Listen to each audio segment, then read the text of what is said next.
రాష్ట్రంలో ఏదైతే ఎన్నికల కమిషన్ పక్షపాత ధోరణితో వ్యవహరించిందని చెప్పి మనం అనుకుంటున్నామో అంతకన్నా మించి జిల్లాలో ఉన్నటువంటి అధికార యంత్రాంగం కూడా వ్యవహరించడం జరిగింది. మచ్చుకి నేను మీకు ఒక వీడియో చూపిస్తున్నా. ఈ వీడియోలో సర్వేపల్లి నియోజకవర్గానికి సంబంధించి తెలుగుదేశం పార్టీ అభ్యర్థిగా పోటీ చేసినటువంటి సోమిరెడ్డి నేరుగా తనే ఓటర్లకు డబ్బులు పంచాడు. నేరుగా సర్వేపల్లి నియోజకవర్గంలో పోటీ చేస్తున్నటువంటి అభ్యర్థిగా ఉన్నటువంటి సోమిరెడ్డి నేరుగా తన జోబులో నుంచి డబ్బులు తీసి నగదు పంపిణీ చేశాడు. ఇది మీడియాలో వచ్చింది, వార్తాపత్రికలో వచ్చింది, సోషల్ మీడియాలో వచ్చింది, ఇవన్నీ వచ్చాయి. దీనికి సంబంధించి జిల్లా ఎన్నికల అధికారి ఇచ్చినటువంటి రిపోర్ట్ ఏంటి అంటే ఆయన మానవతా దృక్పథంతో డబ్బులు పంపిణీ చేశాడు అని చూపించారు. ఎక్కడన్నా ఎన్నికల్లో సిగ్గుపడాల్సినటువంటి విషయం ఇది. ఎన్నికల్లో ఒక అభ్యర్థి వెళ్లి డబ్బులు పంపిణీ చేస్తే నేరుగా మానవతా దృక్పథంతో పంపిణీ చేయొచ్చు అని చెప్పి ఎన్నికల కమిషన్ లో ఎక్కడైనా అటువంటి ప్రొవిజన్ ఉందా? సరే, దాన్ని అక్కడ పెడదాం. ఏదో ఒక ఛానల్లో సోషల్ మీడియాలో ఎవరో వైఎస్ఆర్ కాంగ్రెస్ పార్టీకి సంబంధించినటువంటి వాళ్ళు డబ్బులు పంచుతున్నారు అంటే ఇదే జిల్లా ఎన్నికల అధికారి కలెక్టర్ గా ఉన్నటువంటి వ్యక్తి ఆగమేఘాల మీద తోటపల్లి గూడూరు పోలీస్ స్టేషన్ ఎస్ఐకి ఆదేశాలు ఇచ్చి ఏ విధంగా పంపిణీ చేస్తున్నారని చెప్పి సోషల్ మీడియాలో వచ్చింది కాబట్టి మీరు ఎఫ్ఐఆర్ చేయండి అని చెప్పి ఎఫ్ఐఆర్ చేయించారు. ఎంత పక్షపాత వైఖరి అంటే ఒక వ్యక్తి పంపిణీ చేశాడని ఫిర్యాదు చేస్తే అది మానవతా దృక్పథం. ఎన్నడూ లేనటువంటిది మన జిల్లాలో నేను వినలే. నేరుగా ఎవరన్నా పంపిణీ చేశారని చెప్పి సోషల్ మీడియాలో వస్తే దాని మీద ఆగమేఘాల మీద ఈరోజు తోటపల్లి గూడూరు పోలీస్ స్టేషన్ లో వైఎస్ఆర్ కాంగ్రెస్ పార్టీకి సంబంధించినటువంటి వ్యక్తుల మీద పేరుతో సహా పార్టీతో సహా కేసు నమోదు చేయండి అని చెప్పి ఆదేశాలు ఇవ్వడం జరిగింది. అంటే రాష్ట్ర స్థాయిలో ఏదో సామెత ఉంది కదా, ఆవు చేలో వేస్తే దూడ గట్టున వేస్తుందా అన్నట్టుగా రాష్ట్ర స్థాయిలో ఎన్నికల కమిషన్ పక్షపాతంగా ఉంటే మేమెందుకు పక్షపాత వైఖరితో ఉండకూడదు అనుకున్నారా? ఏమిటో తెలియదు కానీ ఇది ఎన్నడూ కూడా దానికి సంబంధించి ఎక్కడా కూడా నేను పంపిణీ చేయలేదని చెప్పలేదు. పంపిణీ చేశాం, మానవతా దృక్పథంతో పంపిణీ చేశామని తీసుకున్నటువంటి వ్యక్తులు ఏం చెప్పారు? మేము అడిగితే మానవతా దృక్పథంతో పంపిణీ చేశారని. అంటే మీరు ఏం చెప్పదలుచుకున్నారు? ఎన్నికల్లో డబ్బులు పంచొచ్చు, మానవతా దృక్పథం అని చెప్పుకోవచ్చు అని చెప్పి మీరు చెప్పదలుచుకున్నారు. మరి అదేలా చెప్పండి.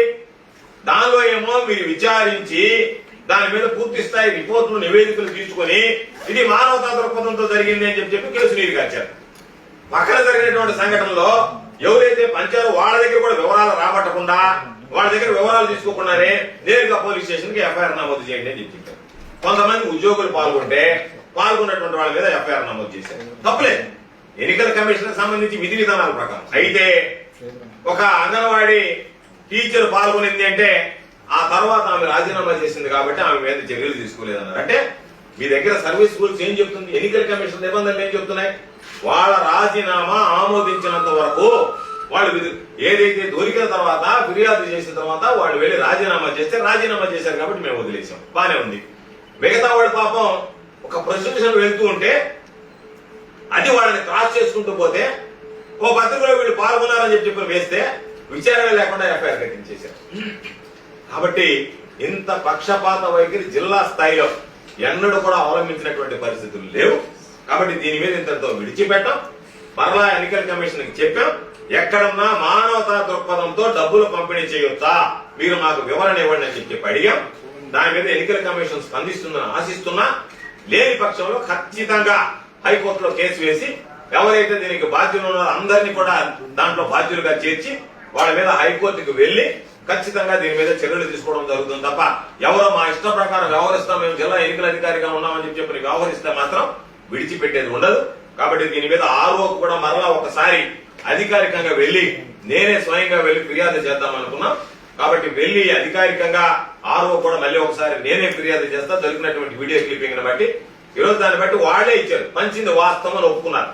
కాబట్టి క్లియర్ కట్ ఎఫ్ఐఆర్, ఇంక దాని మీద విచారణ కూడా అవసరం లేదు. మానవతా దృక్పథంతో పంచాడా, ఇంకొక దృక్పథంతో పంచాడా, ప్రతి ఒక్కటి ఎన్నికల్లో పంచేవాడు మానవతా దృక్పథం అని చెప్తాడు, తీసుకునేవాడు మానవతా దృక్పథంతోనే తీసుకుంటాడు. కాబట్టి మానవతా దృక్పథంతో పంచాము అని చెప్పని ఎక్కడన్నా ఎవరైనా ఇంతవరకు నాకు తెలిసి ఈ దేశ స్థాయిలోనే రాష్ట్రంలో వదిలిపెట్టిన దేశ స్థాయిలో కూడా ఎవరు రిపోర్ట్ రాస్తున్నాడు వెల్లూరు జిల్లా ఎన్నికల అధికారి తప్ప. కాబట్టి ఇటువంటి దారుణమైనటువంటి వైఫల్యాలు జరిగాయి. కాబట్టి నేను మరలా ఇంకొక ఎన్నికల కమిషన్ దృష్టి కూడా తీసుకెళ్ళాం. ఇటువంటి వాళ్ళ నేతృత్వంలో రేపు కౌంటింగ్ కూడా సజావుగా సాఫీగా జరగకపోవచ్చు. కాబట్టి మీరు ఒక పరిశీలకుని నియమించండి, ప్రత్యేకంగా రాష్ట్ర స్థాయిలో నియమించి వాళ్ళ ఆధ్వర్యంలో ఈ కౌంటింగ్ ప్రక్రియ చేపడితే బాగుంటుంది తప్ప, లేకపోతే ఒక పక్షపాత వైఖరితో వ్యవహరించేటువంటి నెల్లూరు జిల్లా కలెక్టర్ ఉన్నన్ని రోజులు ఎన్నికల అధికారిగా ఈ జిల్లాలో ఎన్నికలు సజావుగా సాఫీగా జరగవు అని చెప్పని పరిశీలకుడు కూడా నియమించండి అని చెప్పని కూడా ఎన్నికల కమిషనర్ కి ఈరోజు రాయడం జరిగింది.